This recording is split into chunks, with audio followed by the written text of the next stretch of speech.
Mike, I've mentioned before that I'm doing a bit of house renovation. And once I've done said renovation, I like to support my local tradesmen by giving reviews on a website called Trustpilot, which is a kind of UK specific. I don't think you have it in the US. Is that fair? I'm not that familiar with it. Okay. Well, anyway, the homepage of Trustpilot has a prompt which is find a company you can trust. Okay. And so to start today's episode of Ctrl-Alt-Speech, I want you to respond with a company that you can trust. Well, I'm going to argue outside of our two companies, Ben, my company and your company. Of course. I'm going to argue that maybe you shouldn't be trusting companies that much. And the world would be a better place if we were in a situation where you didn't have to trust companies so much to be so good. And I actually wrote something sort of related to that this week that maybe we'll get to touch on a little bit later. Okay. But what about you? What companies can you trust? Well, I would say, Mike, actually, it's not in our interest to trust companies, because actually Ctrl-Alt-Speech wouldn't exist if we, certainly from a digital platforms perspective, could trust companies. So, Yes. I'm all for companies continuing to be untrustworthy, at least so we can come together every week and talk about the big stories about content moderation and online speech. And that's a good place to start today.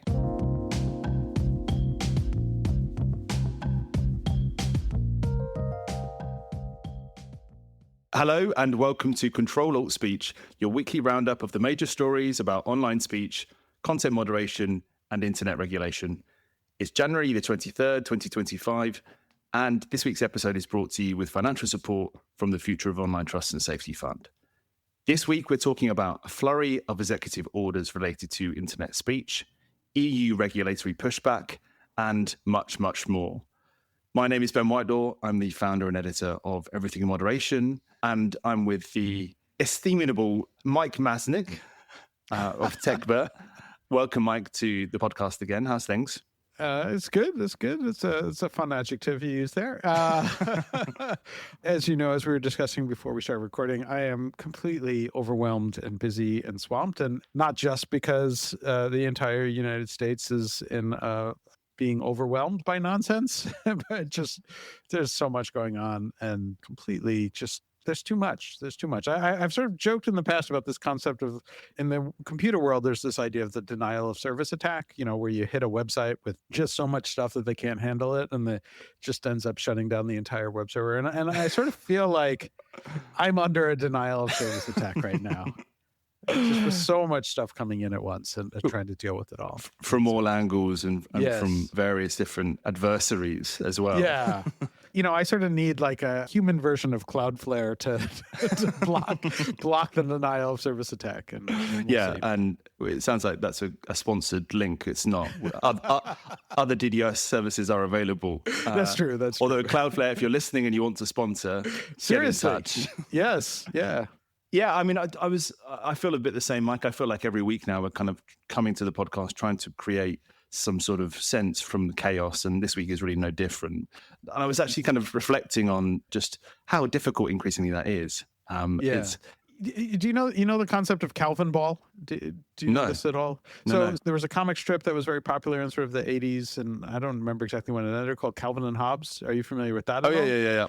Okay, so Calvin and Hobbes was this cartoon. There's this little kid and his stuffed tiger, and there were some of the strips. They would play a game called Calvin Ball, where they would hit a ball around and sort of loosely based on baseball, but the part of the point of Calvin Ball was that the rules can always change. And so one of them would say, I caught the ball, you're out, and the other one would say, rule change, outs don't count on Tuesday, and and then you would get to a base and you'd be like, well, now I got you out, and it's like, no, when it's past 4 p.m. the rules are reversed or whatever. It's just the fact that you can just constantly change the rules, and we're sort of. And I think we'll get into this a little bit. We're living in this Calvin Ball time where the rules that we know and the rules of the game that were sort of well established and understood, it feels like people can just say, well, no, it's Calvin Ball, it's Tuesday, and so the rules are totally different now. And, right.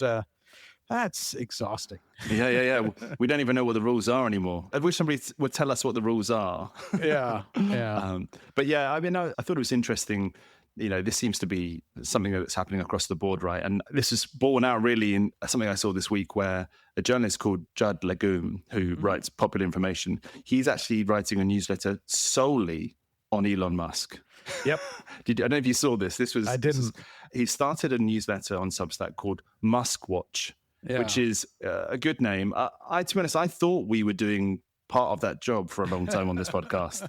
I thought we were doing Musk Watch, the podcast, and although he's kind of obviously been less involved in some of the online speech stuff at Twitter and has gone on to bigger and more nefarious things. But, again, this idea of kind of this space being something where somebody needs to come along, put some structure around it and package it up in the way that we're trying to do, I guess.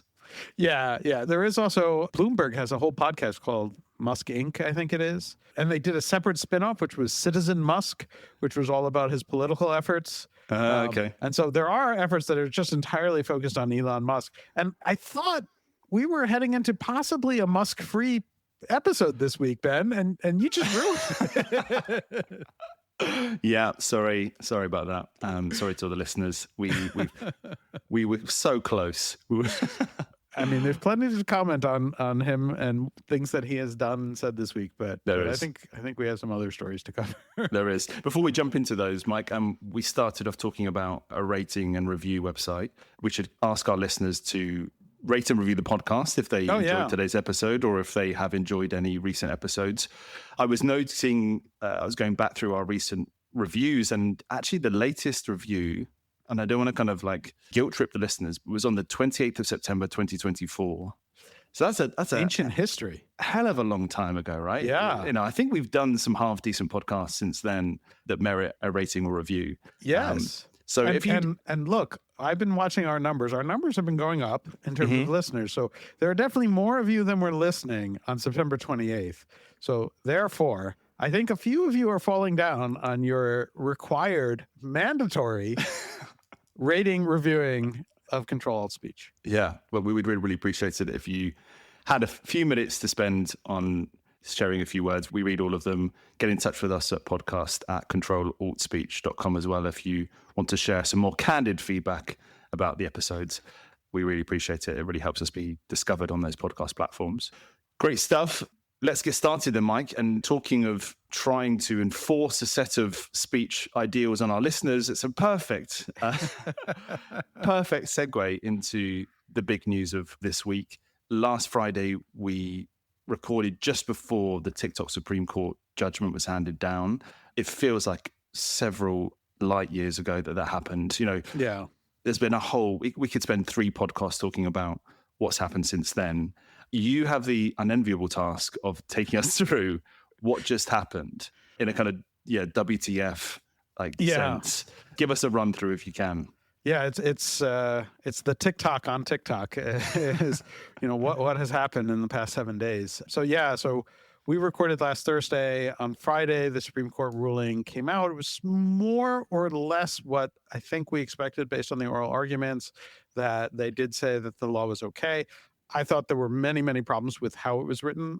They try to acknowledge the First Amendment concerns that people raised, but said that this was a narrow ruling that only applied to these particular circumstances. And yet, as you read through it, there is a sort of roadmap in the way that the Supreme Court ruled that will allow future governments to ban speech. And that is really scary. And the main part of it that was scary is that they effectively said, we're really not going to deal with the First Amendment concerns here because the government has also expressed a compelling interest on the data protection side of things. And therefore, we're sort of going to ignore the speech part, which is strange and problematic because it sort of suggests that you can have an unconstitutional speech suppressing reason for passing a law, so long as you also add to it a non-speech suppressing aspect to it, which seems bad, right? And seems like a real wide open opportunity for mischief and government attacks on speech. But that is now ancient history, okay? So that was Friday. Yeah. I mean, people have totally forgotten that the Supreme Court ruled on this already. Right. So they made their ruling. Soon after it came out, as had been hinted at earlier in the week, the Biden administration said, TikTok doesn't need to shut down. We promise we're not going to enforce it. TickTock responded by saying not good enough, like we need actual legal certainty. And you just saying that under the law is not really enough for us to feel comfortable about it. Mm. Then I'm now suddenly blanking on which day of the weekend this happened. At some point over the weekend, TickTock shut itself down. And this was actually fascinating in a lot of ways. They gave a little warning and they said, like, we're talking to President Trump, who was not president at the time, and we are trying to sort this out. But for now, we need to shut down. And then the servers went down. A lot of people were upset and angry. It was interesting that they didn't just shut down TickTock, but they shut down a number of other entities associated with ByteDance, which probably was what they had to do under the law, though some of them were more concerning than others. So there was Lemonade, which is another ByteDance owned social media, sort of Pinterest-like. That wasn't too surprising. I think people expected that to go down. The ones that people were surprised by was CapCut, which is a video editing tool, which is apparently like the best video editing tool, which is owned by ByteDance. That went down. People were like really freaked out about it. And then the really surprising one was Marvel Snap, which is this incredibly popular game. It's like an astoundingly popular game, but it is created by an American studio, but it is the publisher on it is ByteDance.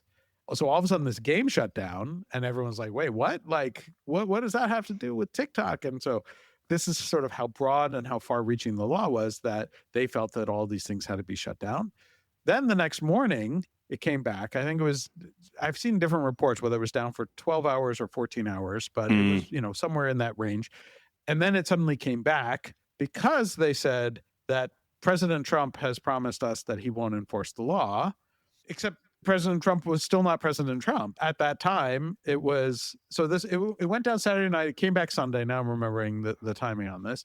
And he doesn't become president until Monday. And how would he have communicated that, just out of interest? Like, how does that work where, who knows? Your guess is as good as mine. There may have been some direct communication between them. Okay. There may have been, for all we know, there were some public statements made. I mean, Trump had posted something on Truth Social. Maybe that was the extent of it, that like when Biden says something publicly, that doesn't count. But as long as Trump says something publicly, they feel that counts. So TickTock turned back on its servers, and then they also got Oracle, which hosts the US data, which was all of the like Project Texas stuff. They were willing to turn it back on. And Akamai, which is another, as you said, there are other denial of service protector companies like Cloudflare, Akamai being one of them. They turned back on their service. And so they said, okay, it's fine to come back. And then Monday came, inauguration, Trump is president. One of the first executive orders he signs is one on TickTock, which is nonsense. It's hard to explain how disconnected from reality this executive order is. And we already live in a world where disconnections from reality happen. But it basically, there is one provision under the law that allows the law to prevent it being enforced. And that is if the president makes a declaration that he has seen evidence that ByteDance has gotten close enough to a divestiture, or they're in the process of doing a divestiture, that they can delay the enforcement of the bill by 90 days. But they didn't do that. That's the one provision that he had. So instead, he just puts out this executive order directing the attorney general not to enforce the law and basically to send letters to all of the companies that are implicated by this law saying, we won't enforce it. Here's effectively a get out of jail free card saying we're not going to enforce this law. Because, and this is really important, and I can't remember if we discussed this specifically before or not, the law is really strange in how it is enforced, which is it is telling TickTock that it needs to be sold by ByteDance, but the enforcement is entirely on third-party private companies. So the fines would go to whoever's hosting or helping them. So that is the app stores, Google and Apple, but also Oracle for hosting them, or Akamai for providing these other services to them. And so this executive order says, like, feel free to ignore this law. And you can't do that. Again, Calvin Ball rules no longer matter. But like in theory, you can't write an executive order that overrules a law. Like that's kind of the point of the separation of powers and the way Congress works and everything. Right. And in fact, the executive order itself has this boilerplate stuff that is included in like all of these executive orders at the end, which says this order is not intended to and does not create any right or benefit, substantive or procedural, enforceable at law. It's basically saying whatever we say above can't overrule a law, even though everything in the actual executive order does effectively say we're putting this on hold for 75 days, which has no relationship to the law at all. Right. And so then you're in this weird situation where you have that. And then even like Senator Tom Cotton, who is a very Trumpy individual, but is also like a huge national security kind of guy. He was the guy who sort of famously wanted to deploy the U.S. military to take down Black Lives Matter protesters. Good guy. Yeah, yeah. And so he put out this tweet saying like, no, the president can't do this. And he's like, I am warning any company that relies on this that you are still liable. And it's $5,000 fine per user. So 170 million users on TikTok times 5,000. That is a lot of money. And so he warns that. And so Apple and Google have not returned TikTok to the app stores. Right. Because they were not willing to rely on this. I think Oracle and Akamai are really sort of betting on like, okay, well, I hope we're safe. But like, I would imagine that there are lawyers at all four of those companies and probably some other companies who are just like, whoa, like I would not do this. And there's been some reporting from law professors and lawyers. They're basically saying like, this executive order is a very risky thing for companies to rely on. And there are cases in the past where you can't rely on the executive branch telling you we're not going to enforce this law to then break that law. Like you might be able to get away with it in court, but like you might not. And the statute of limitations on the law is like 5 years, which also means the next administration could come back and look at this and say, you violated this law and we're going to go after you for this money. Right. Okay. So just to be clear, the fact that Oracle and Akamai have kind of, I guess, glossed over the fact that this executive order might get them into shit down the line is basically because they wanted TikTok to return. Like there's no way for TikTok to return without those guys essentially kind of playing it the way they have. Apple and Google and the Play stores and app stores, they're different because actually that doesn't affect existing users of TikTok and their access. It just means that new people can't download it. Exactly. So new people can't download it. If you have it on the phone, you can still use it. Okay. You can't get updates. So that raises a whole other set of issues, which is like if there's a security vulnerability, which shows up all the time, that can't be patched right now, which is really risky for users of these apps. If in theory, as some people claim, but has never been proven, there are sort of security backdoors within TikTok, now might be a good time for bad people to exploit those. Yeah. Because Google and Apple cannot patch them currently. This is a bad thing for a whole bunch of reasons, but just the basic cybersecurity issues, this is bad. And those companies, I think, are reasonably saying, like, we're not going to do this until we have more information and feel really safe, because the liability risk is massive. Right. And Oracle and Akamai are betting on that they can trust this executive order. Silly question, perhaps, but what's behind this period of 75 days? Is that who the hell knows, right? I mean, it's not a silly question. It's not a silly question because there is no good answer, right? The law had a provision for a 90-day thing. And what's funny is even like during his press conference, Trump said, I gave them 90 days and he didn't, because the executive order is 75 days. And then that leads into what happened after this, because again, like every day something new crazy has been going on, which is so after this, he gave this press conference where President Trump talked about how the company must be worth $1 billion, or if I don't sign off on something, it's worthless, which is like, it's mafia shakedown things. It's like, I can make your company worth $1 billion. And then he says explicitly, half of that should go to us. It's a little unclear as to who the us is in this. So he's saying that I can create $1 trillion of value with my signature signing off on whatever deal. We, questionable who the we is, we should get half of that. And he sort of discussed this in different ways. So at times he sort of said the U.S. should own half of it. And he said ByteDance can own half of it and the U.S. should own half of it. And that raises questions. Is he talking about the U.S. government? Is the U.S. government supposed to own half of TikTok? Because that raises a whole bunch of really, really problematic questions. United States Limited. Yeah. I mean, for all of the talk of the Murty case and government control of internet censorship, and we're going to get to something else on that later in this discussion, like if the U.S. government owns the social media network, it's bound by the First Amendment, which means it really can't moderate except for like CSAM and like blatantly illegal content. Otherwise, it can't do anything. Right. He's not actually thinking about buying on behalf of the state, is he? It's unclear. And I don't Yeah. think he knows. Like, this is part of the problem. He was talking about it as if, like, yeah, the US government is going to get $500 billion out of this deal. But then also, when asked about it, he also said, well, maybe Elon Musk could buy it, or Larry Ellison, who's the founder and CTO of Oracle, which was the original plan 4 years ago when when Trump did the original TikTok ban. The idea was that he was going to get Larry Ellison to buy it because Larry Ellison is a big Trump supporter, has funded his campaign for a while. But Oracle didn't want it 5 years ago when this discussion happened 4.5 years ago, and worked out this whole Project Texas deal as an alternative where they didn't have to buy it. They could just get this sweetheart contract. And it was reported, and I don't think anyone ever denied it, that Trump was really clear where it's like, TikTok needs to go to, someone who is a loyal Trump supporter. The two choices were Larry Ellison or Walmart, if you can imagine Walmart owning TikTok. And this time around, it's like, well, it's no longer Walmart, but it's Elon Musk. So it's basically like whichever billionaire that supports Trump enough, it's going to go to one of them.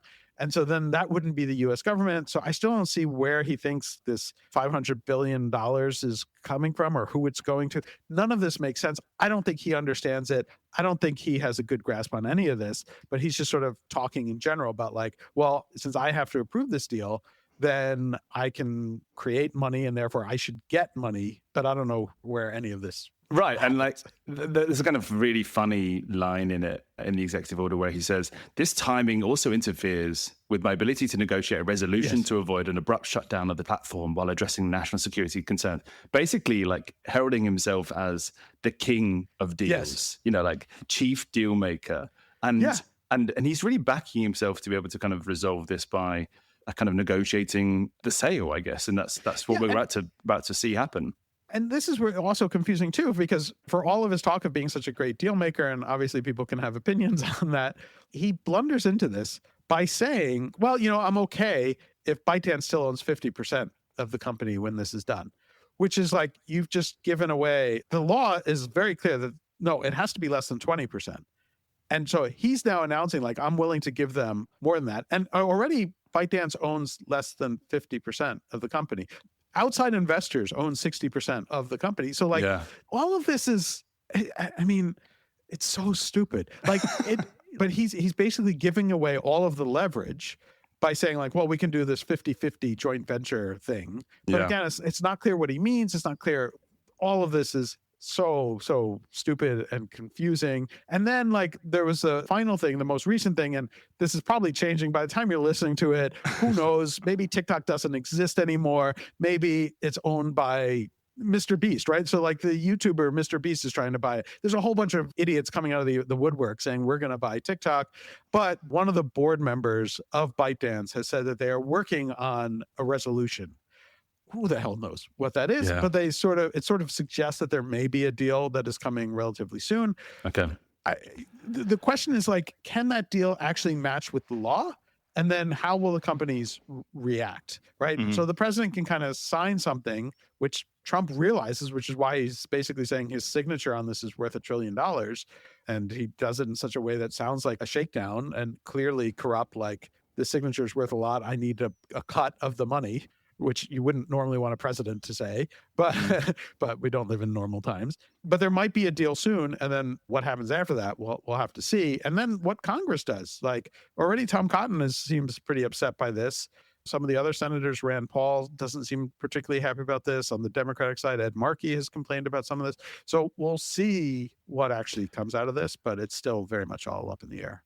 Okay. So the TikTok on TikTok will continue. There's been a broader thread of commentary around what this means for the US's approach to the internet more broadly. And I think that's really interesting to touch on. The US is a place of the kind of free internet, the open internet. It was kind of pivotal to the early days of the web and its creation. And there's an interesting piece written by Ethan Zuckerman in The Atlantic around how actually this is no longer the case. America is no longer the home of the free web. I know you've written kind of pieces this week as well on that point, but like, to what extent does this signal a change in the way that the US thinks about the open web, do you think? Yeah, I think it's massive, and I think it's really unfortunate. And for better or for worse, and whether or not you believe it was honest or hypocritical or what, for most of the history of the internet, the US has been this sort of strong force pushing a global open internet around the world. the State Department has actually done amazing work trying to spread the gospel of an open internet and internet freedom around the world, and really effectively. And I think that the US has completely thrown away or set on fire whatever moral high ground. And you can say it was hypocritical, it was never honest, no, all this kind of stuff. But they have completely thrown away whatever moral high ground they had to talk about that in any other country. Countries do ban apps and countries do ban services, but they tend to be more authoritarian. And the US was always in a position where before this, they could say, like, no, we believe in freedom, and they can't say that anymore. Right. And, if you take an example not that long ago of India banning TikTok. Yes. India is not known for its approach to open internet. TikTok had 200 million users in India at the time, very similar to the number of users it has in the US right now. Yeah. And the comparisons are eerie, actually. Yeah. And, nobody would say that Narendra Modi was a giant free speech advocate or a giant open web advocate. And, similar things can be said, I guess, about Trump. I had a question, Mike, about like the missteps along the way. Obviously, apart from Trump coming in and deciding somewhat unilaterally that he wanted to ban TikTok, and what other missteps along the way do you think the US made to get to this point? I'm sure it's more complex than that. We only have 1 hour. There's so much. So much went wrong. I really think like there was this weird, potentially xenophobic fear of China that overrode everything and any sort of caution. It was a totally bipartisan effort of a bunch of scaredy cats in Congress who appeared terrified. It's a question of, were they actually terrified of China, or were they terrified of looking weak on China in an election year? And I think a lot of it was really that latter point, which was that you had a bunch of politicians who sort of were using threats from China and China as an adversary as a sort of wedge point. And anyone who was looking soft on China was attacked as like not protecting American interests and not protecting American national security. And so therefore, a whole bunch of people a whole bunch of politicians felt that they had to really step up and prove that they were tough on China, and taking on TikTok was part of that. And I think they underestimated in all sorts of ways. Users on TikTok, and we discussed this somewhat last week, just found all of this ridiculous. And the sort of youth vote, I think the kids these days are smart enough to know that they're being lied to and that they're being misled with some aspects of the concerns. There are some concerns that are legitimate, but like this felt like a total overreaction. That's why you had the kids, as we discussed last week, moving to like even more Chinese apps and sort of mocking the US. And now they're talking about like, oh, like the wool has been pulled from my eyes and I see how the US is full of propaganda and the Chinese way of life is so much better. And you're like, well, wait a second, like maybe don't go that far. But I think this was a bunch of old scared people who had no idea culturally what they were doing, no idea technically what they were doing, and legally like how bad this looks and what sort of longer term impacts are. And if you look, now we've also opened up not just this idea of like we no longer have the moral high ground on open internet, but we've made it clear to any other country that you should probably look at banning American apps. For all the talk of how Elon Musk and Mark Zuckerberg and Jeff Bezos are sucking up to the Trump administration and hoping that they'll help fight these fights, under the rationale of the TikTok ban, I think lots of other countries have a very clear justification to block all of Meta's apps, all of X, all of the American internet companies, and basically say, well, it's a national security risk. The concern was that the Chinese government could get access to TikTok's data. Well, under the laws in the US, the NSA and the FBI have tremendous access to data at these companies. And so I don't see how that's any different. And they now have the roadmap and said, you did it with TikTok. You had concerns about national security. We have concerns. And they're going to leverage that, especially as Trump is going around the world trying to issue tariffs and saying like, oh, you want to send steel or cars or agricultural products to the US, we're going to tariff you. And they're going to say, well, all right, we're going to block Facebook, or we're going to make Meta have to divest from Instagram. Who knows what we're going to see, but there's going to be pushback from foreign countries. Yeah. And there's also the thing of platforms in the US that, have foreign owners or foreign investment. Sure. Right. Because it's not just TikTok. Discord has a large Tencent investment, Tencent being the other major technology platforms company alongside ByteDance in China. I think the Swedes are a pesky bunch, and, Spotify has a large. Yes. I don't think Spotify has a national security, national security issues, but, that's the kind of relationship you're engendering when you make these decisions. There's also X has a huge investment from the Saudis, right? Right. Yeah. And so, I mean, we raised this, we've talked about this before. We filed a brief with an amicus brief with the Supreme Court. And that was one of the things that we raised, which was, where's the line? And we pointed out that X has a huge investment from the Saudis, and there's no clear limiting factor that the U.S. government couldn't say that they have to divest from X to allow it to operate in the country, or they could block X. Yeah. Who knows where it will stop? What I do know, and what didn't stop this week, was the raft of executive orders, though. And actually, the TickTock one that we've just talked through is only one of the many, many executive orders that people were discussing this week. You picked out another one, Mike, about government platform speech. Just give us a kind of run through of what that means and what that builds on, some of the kind of storylines that we've been talking about on Ctrl-Alt-Speech for a while. I mean, this one, like a lot of this is hugely performative and not really substantive, but is the restoring freedom of speech and ending federal censorship. And this is just a play on the false belief that we've talked about all last year and was key to the Murdy case and a bunch of other stuff about these claims of the censorship industrial complex, where in theory, we were told that the Biden administration was working with academics and social media companies to censor conservative thoughts and anti-vax concepts or whatever it was that they were mad about. Everything that Zuck was talking about on the Rogan podcast, right? Exactly. Like all of these claims, which the Supreme Court, again, found no actual evidence to support that this was happening. And as Justice Kagan and Justice Kavanaugh made very, very clear, like the idea that government officials might reach out to private media companies and say, like, no, you got this wrong, like, don't write this way again. That happens. I think Kagan said thousands of times every day. Federal government employees reach out to media properties and sort of say, like, no, like, don't write that. You're getting this wrong or whatever. As long as it doesn't pass into coercion, it is legal under the First Amendment. But there's this false belief that the Biden administration was deeply embedded in these companies and telling them what to take down. The companies were like, yes, master, I will take that down. So this executive order is basically, we're putting an end to that. No longer will any federal government officer, employee, or agent engage in any facilitation of any conduct that would unconstitutionally abridge the free speech of any American citizen. So they are saying that the government will never get involved in any of this stuff, which again, would be really interesting if the U.S. government somehow ends up owning a piece of TickTock, because it would suggest that they can do nothing to do any kind of content moderation on TickTock.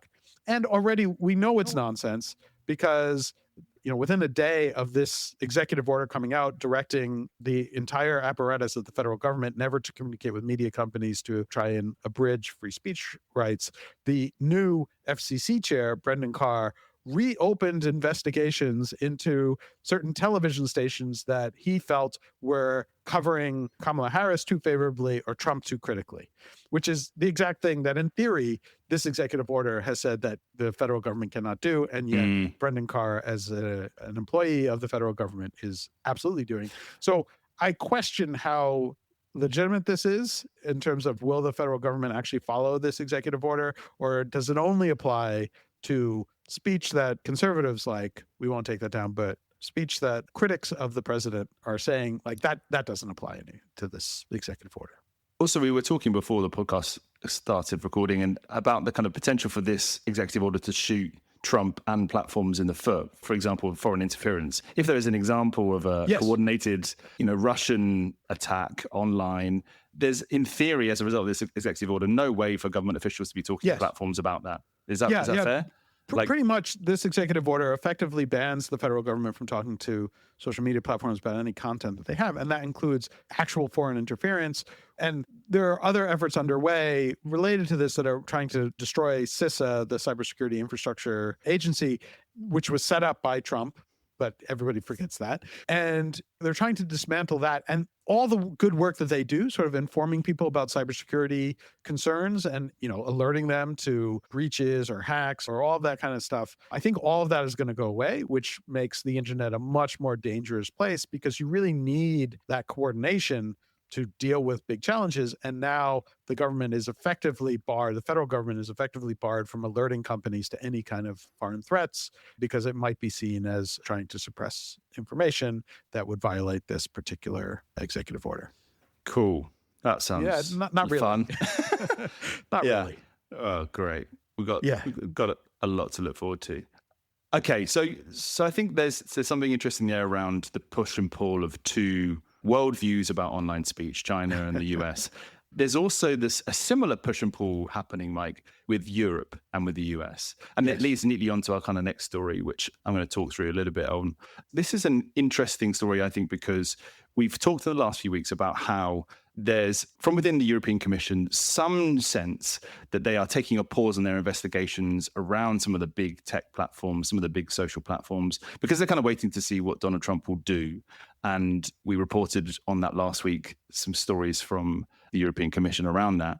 And actually, this week has seen a bit of a change. So I think it was late last week, we saw the EU launch a brand new code of conduct on hate speech, what it called the kind of Code of Conduct Plus. Okay, so the Code of Conduct Plus makes it sound like a kind of the addition of a channel that you don't want to the cable package that you already pay a lot of money for.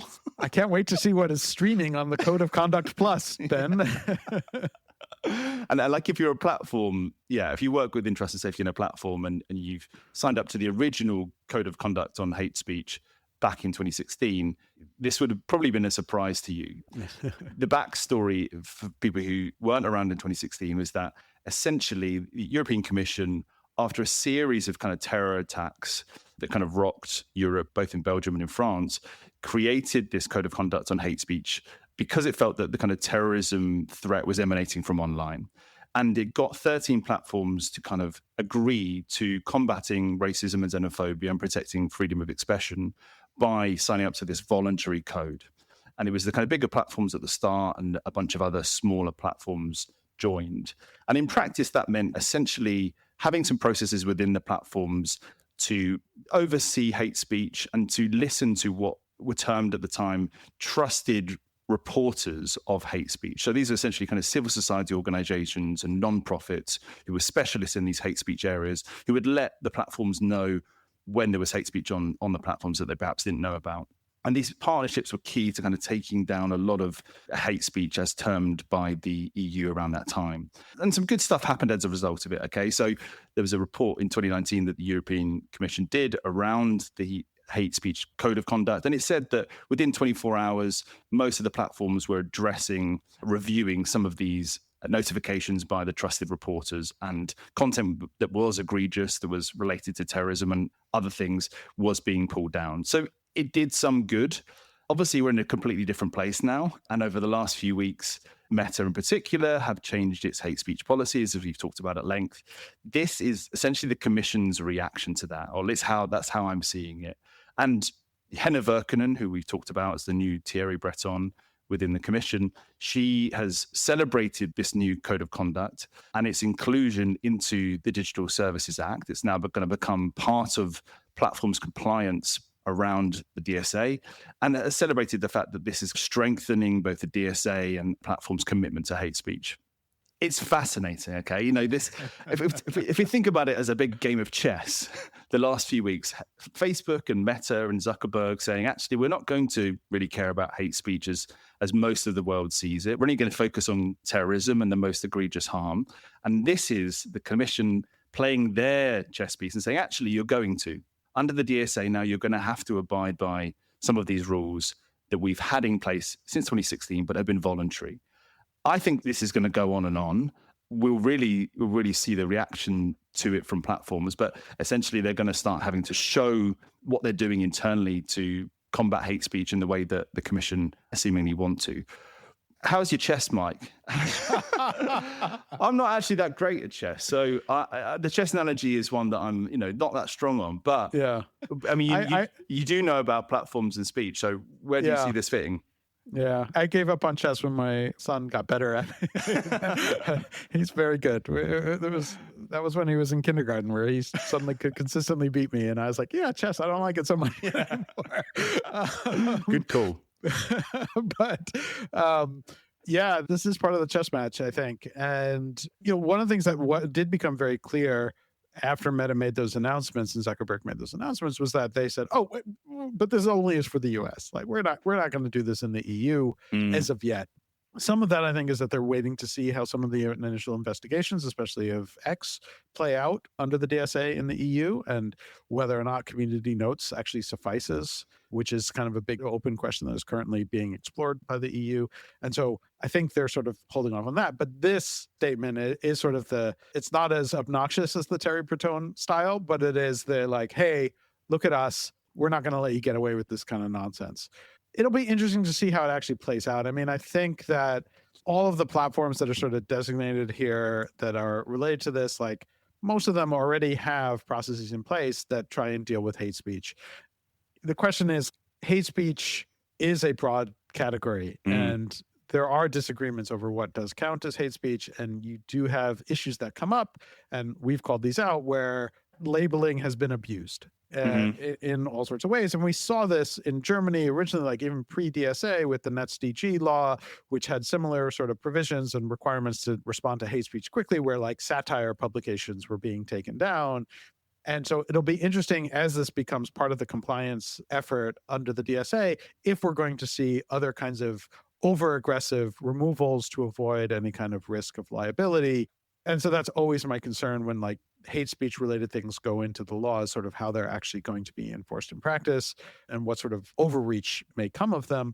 But realistically, I think all the major companies listed already have policies trying to deal with hate speech, and they want to remove it for business reasons anyways. And so I don't know that this has an actual impact or any real change on how the companies are acting. But it is a pretty loud statement of like, hey, we see what you're doing in the US. Don't try that nonsense here, because we're not going to allow it. Right. And it's a drawing of a line, I would say, as to what the commissioner willing to accept. There is some interesting kind of bullet points further down on the press release, which I just want to call out as well. So as well as all of the existing code of conduct, stipulations from 2016, as part of the Code of Conduct Plus, you're just a couple of dollars extra a month. The commission has outlined how it wants the signatories to report on hate speech. Yes. And I think, again, this is very directly related to, again, some of the kind of meta announcements. So the one that stood out for me was the fact that it wanted country-level data broken down by internal classification of hate speech, such as race, ethnicity, religion, gender, or sexual orientation. And so here it's trying to pull the levers within, I guess, the reporting process to find out exactly what impact the changes that Meta is going to make, and what that's going to do to particular groups and identities of people. And that's fascinating. It's kind of trying to suck out, I guess, more data and make the platforms be more transparent in this whole process. Again, it's not necessarily clear that platforms are going to have to do that. It's encouraged. So again, that's the gray area. And but it's directly responding to what happened with the announcement. But it's also sort of, I think, missing the point a little bit. This was one of the points that I actually did think was very interesting that Zuckerberg made on the Rogan podcast about discussing how these things work, which is that Meta really sort of originated this process. They use these classifiers, these automated classifiers, to determine what is hate speech. But within that, you have different levers to pull in terms of how the automation works. And they're all sort of AI driven these days, but it's like how confident. There are confidence levels. And when you do that, you have what are referred to as type 1 and type 2 errors, which are false positives and false negatives, where it's like, if you tune it and you say it needs to be 99% sure that this is hate speech, that means that you're going to catch some hate speech, but you're going to miss some, but you're also going to catch some stuff that is not hate speech.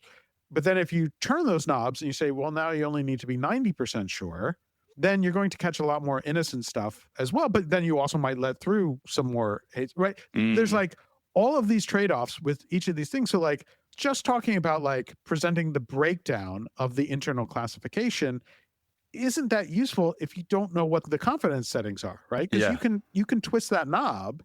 You can make it go up and down as however you want. Yeah. And there are impacts of each of those choices in terms of how many false negatives and how many false positives you have. So how much non-hate speech are you taking down by accident, and how much hate speech are you leaving up because your system isn't confident enough that it really is hate speech? And those are choices, but each choice has impacts, and there's no right answer. I mean, some people might say like you should twist the knob until it absolutely catches everything that might be hate speech, but then you're going to take down a whole bunch of stuff that clearly is not hate speech. Certainly satire and parody and those kinds of things. And then just the accidental things, like ones we've talked about in the past where it's like saying Hitler is bad still got you taken down off of Instagram for a period of time. And so you don't want those kinds of situations either. So I understand what they're getting at here, but I actually think this is another demonstration of they don't fully understand how these systems work to then go and say like, well, you have to like break down this information where it's like they can twist the knobs and that information is going to look totally different. Yeah. Which doesn't really help. Yeah. No, I think that's fair. So the chess game goes on, basically. Yes. We will see who plays their piece next, and we'll be sure to kind of talk about it in future episodes of Ctrl-Alt-Speech. One platform, Mike, that, has been doing some reporting of its own onto our next story is Blue Sky. And get the klaxon out. Ding, ding, ding, ding. The Mike Masnick is on the board of Blue Sky klaxon. I do need to buy one. We need to have something actually. We need like the air horn there. Yeah, exactly. Yeah. We could piss off a lot of people, including our listeners with that. But this came out last Friday, just after we finished recording, was their 2024 moderation report. This is only the second moderation report that I believe Blue Sky has done. So we had some data from 2023 to kind of go on. And it gives a kind of broad picture, I would say, of the changes that the moderation services on Blue Sky have had to go through as it has surged in users over the past 12 months. And we've talked a lot about why that is. A couple of kind of headlines that I thought were interesting, Mike, which I'll just kind of share as a starting point. Obviously, Blue Sky grew a lot this year. It grew 8 times the number of users it had at the start of the year. It was interesting to me that the number of user reports increased significantly as well, 17 times what it was the year before, almost 6.5 million reports in 2024, which is interesting in itself, probably as a result of the large surges in users from Brazil and other places as and when X/Twitter did something strange and led people to get rid of the platform. But yeah, huge increase in number of reports, which obviously going to make a trust and safety team very busy. Also interesting to note that even though the number of users increased significantly, the percentage of users that submitted a report was consistent year on year, or kind of slightly fell, but not significantly. And we can kind of talk a bit about why we think that is, but essentially a lot of people reporting content, again, probably because like people trying to get a sense of what the platform is and does, and some clashes in norms and standards on the platforms. And then there was also data about labels for the first time. Obviously, Blue Sky has an extensive moderation service where it labels content according to your settings in your profile. And there's also some human additional labeling that goes on as well. And it talks about how there were 5.5 million labels applied by the moderation service, which, again, we don't have any context for or a benchmark for, but obviously feels like a big number. I don't think, you weren't involved in any of the reporting. As a board member, you're not aware of that reporting. But as a user of Blue Sky, as somebody who kind of knows the service well, what did you make from the moderation report? Yeah, and again, just to reemphasize that, like as a board member, I have no inside knowledge on this. This is all based on what I've seen publicly. I didn't even know this report was coming out, though I'm happy to see it. I like transparency. I like the companies being super transparent. I think that it's a really pretty interesting report to look through. There wasn't anything in here that struck me as particularly surprising, but it is interesting. Like, I didn't think that the fact that the number of reports went up more than the amount of users went up was all that surprising. It's one of these things that as you get more users, there's more interaction. So it's not a linear growth. And so you sort of expect that sort of thing.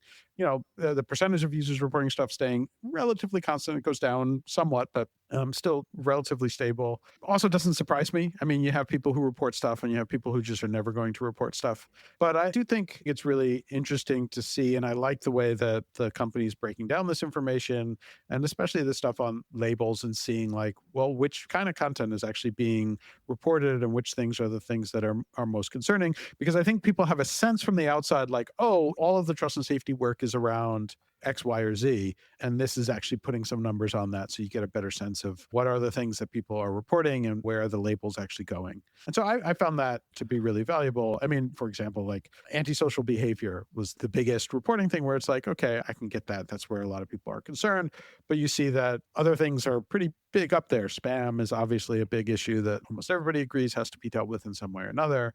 And there have been concerns. So I think it's an interesting report, but there was nothing amazing that came out of it that was, super enlightening. Yeah, just another thing for us to read in preparation for the podcast.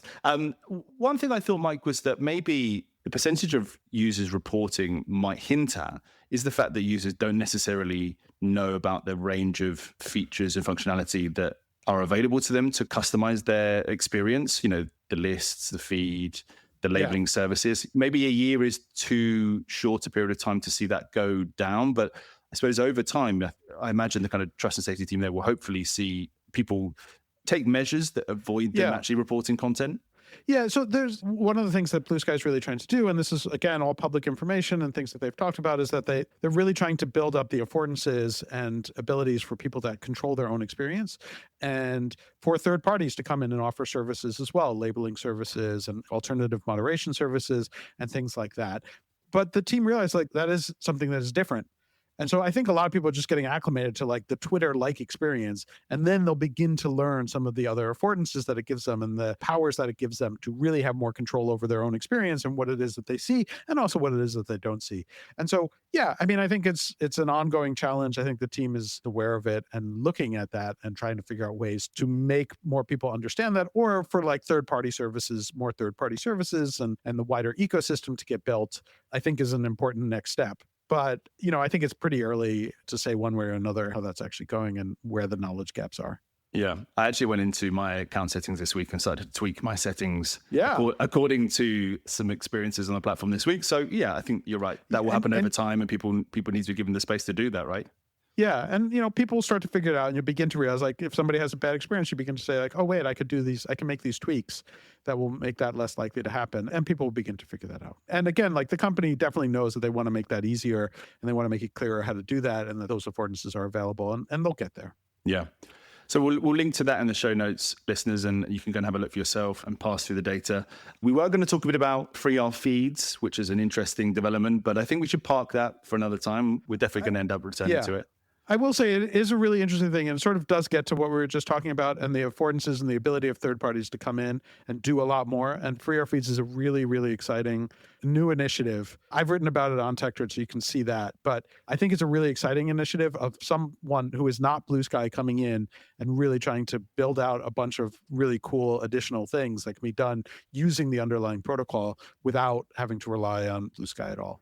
Yeah, go and read that TickTock piece as a primer. We'll certainly come back to it in future weeks as that initiative gets off the ground. And that pretty much brings us to the end of this week, Mike. We've gone long on US executive orders. We've touched on EU, and everyone's angry with each other. That's my summary. I think that's going to stay the case for a long time. All right. Well, thanks for counseling us through it this week and for giving us your wisdom. We'll see you next week, listeners. Enjoy yourselves, and thanks for listening to Ctrl-Alt-Speech. Thanks for listening to Ctrl-Alt-Speech. Subscribe now to get our weekly episodes as soon as they're released. If your company or organization is interested in sponsoring the podcast, contact us by visiting Ctrl-Alt-Speech.com. That's CTRL-Alt-Speech.com. This podcast is produced with financial support from the Future of Online Trust and Safety Fund, a fiscally sponsored multi-donor fund at global impact that supports charitable activities to build a more robust, capable, and inclusive trust and safety ecosystem.